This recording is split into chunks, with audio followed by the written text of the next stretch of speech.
done switch. Yeah, you done switch. Caught that evil lie, now I know what it is. Yeah, you done switch. Yeah, you done switch. Smile in my face, but your heart ain't where it is. Yeah, you done switch. Everything changed, you don't move the same. Truth don't hide forever. The energy gave your name.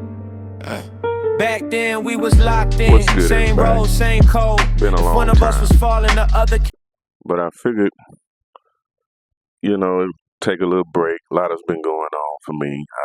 I'm currently sitting now on the porch of my new home. It took a lot of focus, a lot of getting some things together, and a few moments away from YouTube to take care of that kind of business. But I am back, and during this period, I have been watching the news. I took a break from my story time, but these last few news reports gave me a reason to tell this story time. It was the first time I was called. We'll try to make sure this doesn't get marked in any kind of way. So, the first time I was called the N-word. Now, I was about 8 years old.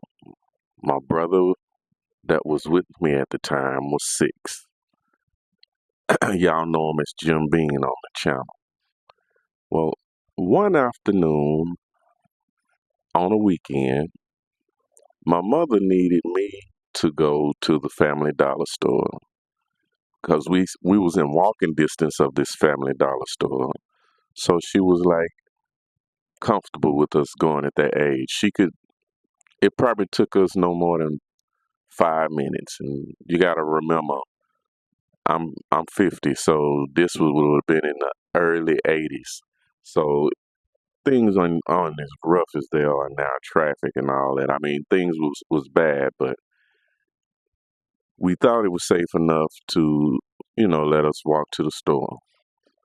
So this particular day, we had walked to this store many times, but this particular day, on the way back from the store, I noticed this truck in the distance. But, I guess what made it stand out, it was jacked up. It was made to go off-road. If you, as old as I am, it reminded me of the Fall Guy truck. But the truck, when we saw it, I didn't pay it no mind. We were coming out of the store. We had to cross this road that was it's 4 lanes wide, but it wasn't really a busy street. And we just had to go across it. One time, that was the only street we had, and everything else was just sidewalk all the way back home. So we make it to this street, and the truck that I noticed has now gotten up on us. And I hear the motor rev, and when I hear the engine rev, I begin to hear yelling, "Hey!" You know what? And they yell the N-word as they run up on the curb that we are standing on. So at this time, I grab my brother's hand and I take off running. I run to the other side of the road, and there was this wall about 3 feet high that barricaded this field. So it was like a field and then this little 3-foot wall and then the sidewalk. So while they're yelling that at us, we're running across the street. They swerved back from the one side of the curve that they got on, and now they got on the other side, and now they're directly behind us. And I remember thinking, I got to get my brother home. I ain't even thinking about myself. At that moment, I was just thinking, I got to get my brother home. So I'm holding his hand, and we made it to this embankment. And man, we was protected that day. I'll just say this. As I heard it get louder, all I could think was, jump on this wall. And when I jumped, I had my brother hand with me, so it snatched him, and I'm sure because he made it up on the wall with me, he jumped right on along with me. We jumped up on this wall, we rolled, we stopped. I stand, I turn, I look, and they're yelling the N word at us, talking about die, die, die. And I see the Confederate flag across the back of the I don't know what you call those lights on the back of the pickup, but they had it like tied to it, so it was flapping in the wind as they went by. Now I'm 8 years old, and at this time, my parents didn't teach hate; they didn't teach racism. So I'm like, what just happened?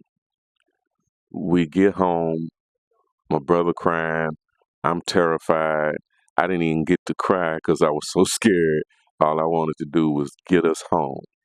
We make it home, we get inside, and I tell my mom what happened, and then that's when she sits me down and she tells me about how there are certain type of people that hate you for simply existing. That's a different type of hate, y'all.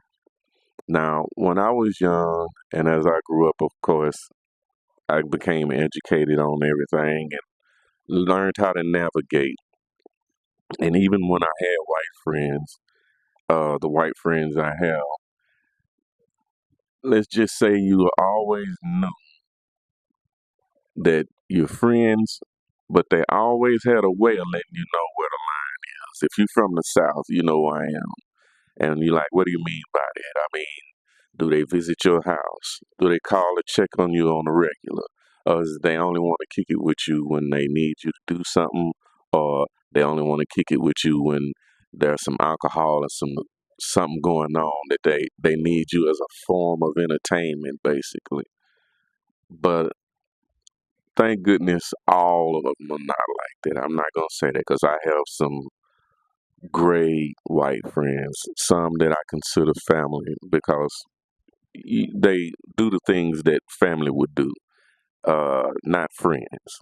So, you know, it's just like looking at these things that's happening in current news. You got the Carmelo Anthony and the other kid that um, they found in Texas, and man, I don't have my phone, but there's been a few that has been drowned lately, and they all was hanging with all white friends. Now I have three children. One, he is 20, be 21 in a few months, and then my youngest son, who's 8. So my 20-year-old is married, and I have to say this to make the story complete. His wife, she's white, but I never taught him hate, but I do teach him awareness, and I pray that they both stay aware in a world that doesn't appreciate that still in the year 2026 in the South. I'll say that. I mean, I know it's everywhere, but it's real heavy in the South. Um, there'll still be whispers. There'll still be mumbles when they go in the restaurants, so they go in certain places, especially when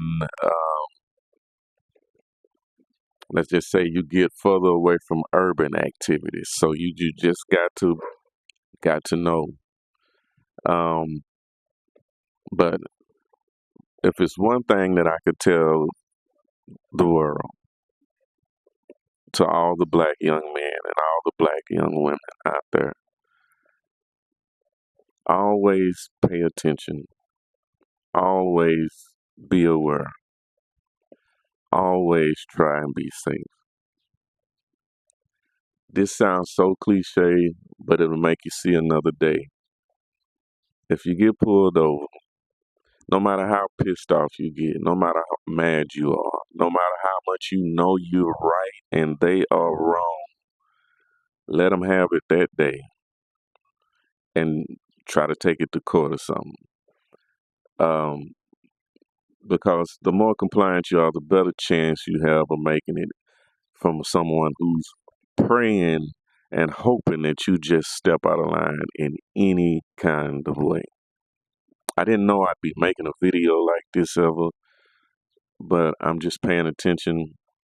And if I can say something to do my part to help the people, I will. And to the white people that say you're not racist and you say you love as a Christian or a religious person should, then you take the time and you teach the truth. Don't play blind.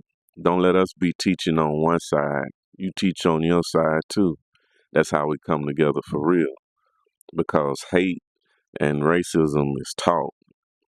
And you might not even be teaching your kid that, but the kid could be learning it from someone else.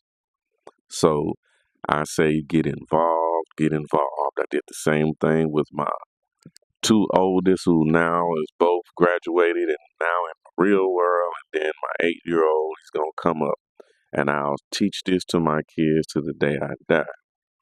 Pay attention. All right, y'all. I'm sorry I had to do a video like this, but I really felt it was needed. You know, like I said, I'm lucky to be here today. I could have failed. We could have tripped.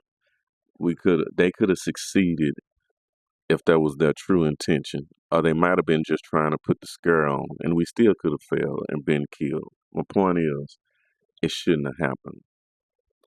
And I remember, now that I say this, my grandmother, who was born in 1914, telling me a time when she was a young girl and she was chased across the field by the actual Ku Klux Klan.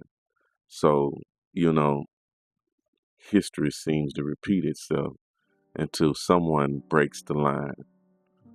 So I know this is not my usual type of video, but it was needed. So as I depart, I wish peace and love to the planet, not to a particular race, because if we all got love, then we should have peace. Alright? So until then, I'm out. Catch y'all later. Smile in my face, but your heart ain't where it is. Yeah, you done switched. Everything changed, you don't move the same. Truth don't hide forever. The energy gave your name. Back then we was locked in, same road, same code.